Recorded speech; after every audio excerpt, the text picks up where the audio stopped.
Abalandeli bathi bazomkhumbula uMam'u Winnie Mahlangu ngokweseka umculo ombhaqanga. Hayi mina ngimkhumbula ngengoma zakhe ezazimnandi.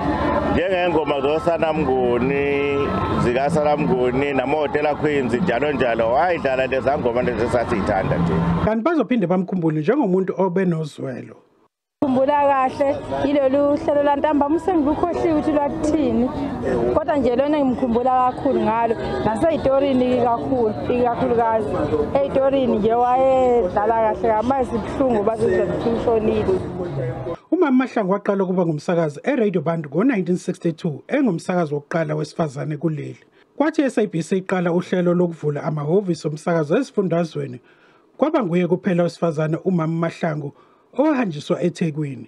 Uzakhele ugazi ngomoya wakhe ophansi mangabe esemoyeni waphinde waba neqhaza ngokuvulela abanye besimama amathuba angandile. Waba neqhaza ekukhuliseni isibalo sabalandeli bomsakazo, umsakazo osaziwa njengokhozi FM olandelwa abalandeli abangaphezulu kwesigidi eziyisi-7. Uthathe umhlela phansi ngonyaka 1993. Umsakazo wamhlonipha ngokusungula umncintiswano owaziwa ngeWinnie Mahlangu Female Presenter Award ebakhona minyaka yonke. Ngonyaka 2015 waqanyiswa ngendondo i-Order of Ikhamanga ihhovisi likamongameli ngeqhaza lakhe kwezamasiko. Ozakwabo bathi waba nesandla ekucijeni amakhono abanawo. Inqalabutho kuRadio Bantu ivula indlela kuRadio Zulu nomafungwase wasokhozini ongasoze waconsa phansi. Siyawubonga kakhulu umsebenzi wakhe awufaka lana emsakazweni. Amalungiselelo okufihlwa kukaMam'u Mahlangu abengakamenyezelwa. Thulani Msimanga, SABC News eThekwini.